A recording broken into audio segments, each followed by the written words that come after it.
राजस्थान सरकार के आज प्रस्तुत किए बजट पर हमने सम्राट पृथ्वीराज चौहान राजकीय महाविद्यालय के प्रधानाचार्य प्रोफेसर मनोज कुमार बहरवाल और शहर के जाने माने अर्थशास्त्री डॉक्टर अनूप कुमार आत्रे और डॉक्टर प्रकाश तिर्वी सहित कई लोगों की प्रतिक्रिया ली। सुनिए इन प्रतिक्रियाओं को। नमस्कार जी। आज भजनलाल जी की सरकार के नेतृत्व में हमारी वित्त मंत्री दया कुमारी जी ने आज राजस्थान का बजट पेश किया है। राजस्थान के बजट की सबसे बड़ी महत्वपूर्ण बात है कि ये जन कल्याणकारी है।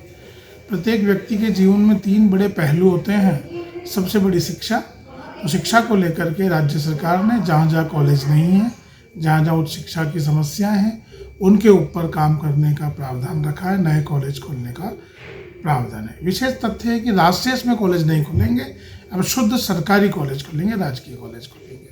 दूसरा होता है स्वास्थ्य, तो स्वास्थ्य को लेकर के राज्य सरकार ने बहुत सारी योजनाएं, आयुष्मान योजनाएं और बहुत सारी योजनाएं बनाई है। और रही बात रोजगार को लेकर के, तो रोजगार आज की हमारी बहुत बड़ी समस्या है। तो सरकार ने रोजगार को लेकर के कुछ टास्क बनाए हैं, नई रोजगार नीति बनाई है और सभी के जीवन में खुशहाली आए, सभी पक्षों को ध्यान रखते हुए, सभी वर्गों को ध्यान रखते हुए काम किया गया है। मैं अब इस बजट के लिए राज्य सरकार को बहुत बहुत साधुवाद देता हूँ। सर, एक ग्रीन ग्रोथ किया गया है, क्या लगता है आने वाले समय में इसको लेकर कितना बदलाव होगा? सर, ये एक बड़ा संकल्प है और एक बड़ी सोच है कि जैसे एक पेड़ माँ के नाम, मेरा महाविद्यालय मेरा तीर्थ, या हमारा जो भी महाविद्यालय परिसर हो, विद्यालय परिसर हो, वो बहुत स्वच्छ रहे। इसके लिए अच्छा अभियान है कि जब भी घर में किसी के बर्थडे हो, कुछ भी शुभ काम हो, तो हम सभी मिलकर के पेड़ लगाते हैं। और उस पेड़ लगाने से नहीं, उस पेड़ की सुरक्षा कैसे हो, उसमें पानी कैसे मिले, उसकी सुरक्षा टी गार्ड के माध्यम से वो सारी व्यवस्था करते हैं। दूसरी बात, पर्यावरण को लेकर के सरकार बहुत ज़्यादा चिंतित है और हम भी बहुत चिंतित हैं। तो हमारा जो महाविद्यालय है विशेष रूप से ये बिल्कुल शुद्ध है, प्लास्टिक फ्री है, सिंगल यूज प्लास्टिक का हम प्रयोग ना होने देते हैं, ना होने की किसी को सलाह देते हैं। कोशिश करते हैं कि ऐसी चीज़ों का प्रयोग किया जाए जो कि पर्यावरण से मिलनी जुली हो। जो सरकार का बजट है हमारा, वो आगे आने वाले फाइनेंशियल ईयर में गवर्नमेंट को कितनी रिसिप्ट्स कहाँ से मिलने वाली है और उसको कहाँ पर किन किन सेक्टर्स में किस तरीके से गवर्नमेंट यूज़ करेगी, उसका एक स्टेटमेंट होता है। जहाँ तक आज के बजट की बात की जाए तो एक ओवरऑल बैलेंस हमें गवर्नमेंट के एक्सपेंडिचर और गवर्नमेंट की रिसिप्ट्स में देखने को मिला है। बहुत ही प्लान्ड तरीके से डिफरेंट सेक्टर्स में रिसोर्सेज को एलोकेट किया गया है और जो स्ट्रक्चरल रिफॉर्म्स इस बजट के थ्रू हमें नज़र आ रहे हैं, उनका एक दूरगामी परिणाम निकलने वाला है। मैं ऐसा मानता हूं कि एक रोड मैप है जिससे हमारा राजस्थान न केवल आत्मनिर्भर बनेगा बल्कि विकसित भी बनेगा।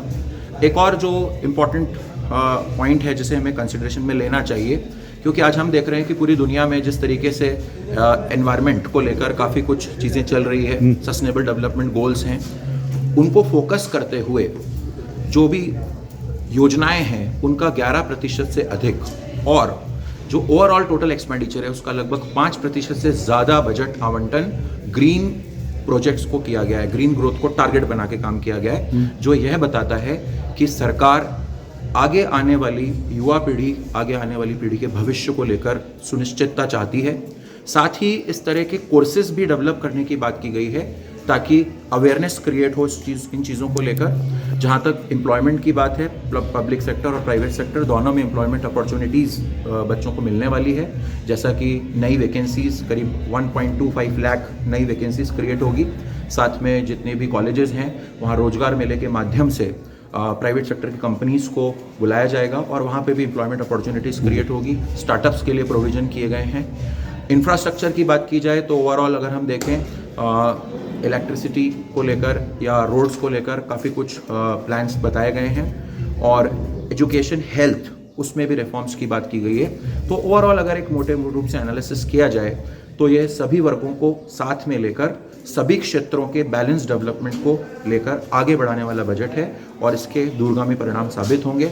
और मैं समझता हूं कि राजस्थान का जो हमारा स्टेट ग्रॉस डोमेस्टिक प्रोडक्ट है वो तो बढ़ेगा ही, लेकिन साथ साथ हरित राजस्थान भी बनेगा, ऐसा मेरा मानना है। राजस्थान का आज का बजट सर्वांगीण विकास को ध्यान में रखते हुए ग्रीन थीम पर आधारित बजट है।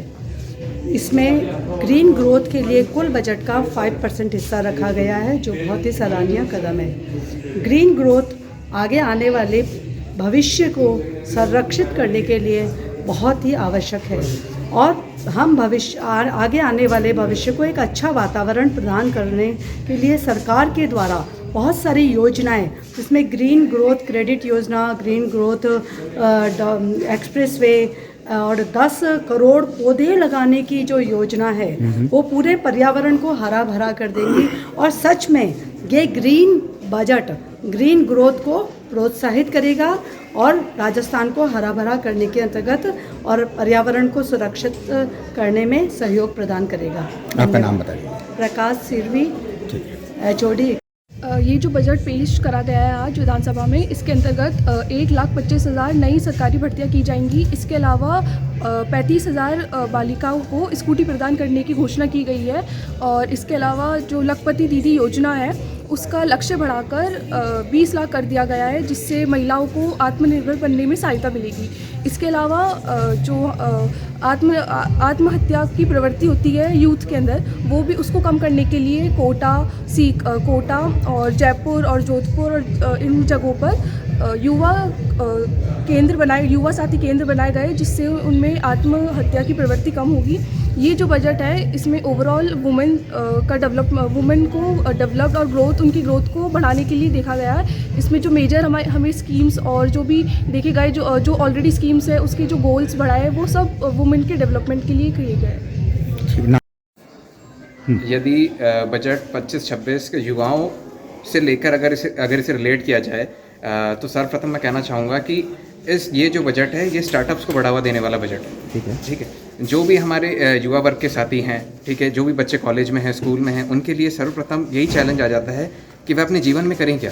तो यह वो बजट है जो स्टार्टअप्स को बढ़ावा दे रहा है और मतलब इंस्टीट्यूशन स्थापित किए जा रहे हैं जो स्टार्टअप आइडियाज़ देंगे उन्हें और वो अपने जीवन में कैसे आगे बढ़ेंगे, इसके लिए अलग अलग कोर्सेज भी चलाए जा रहे हैं। कुछ नए इंस्टीट्यूशंस ऐसे बनाए गए हैं जिनमें बच्चे अपनी एजुकेशन है, ठीक है, उन्हें कंप्लीट कर सकते हैं। साथ में एजुकेशन के साथ साथ अलग से और स्किल डेवलपमेंट एक्टिविटीज़ के लिए भी उन्हें प्रोत्साहन किया जा रहा है।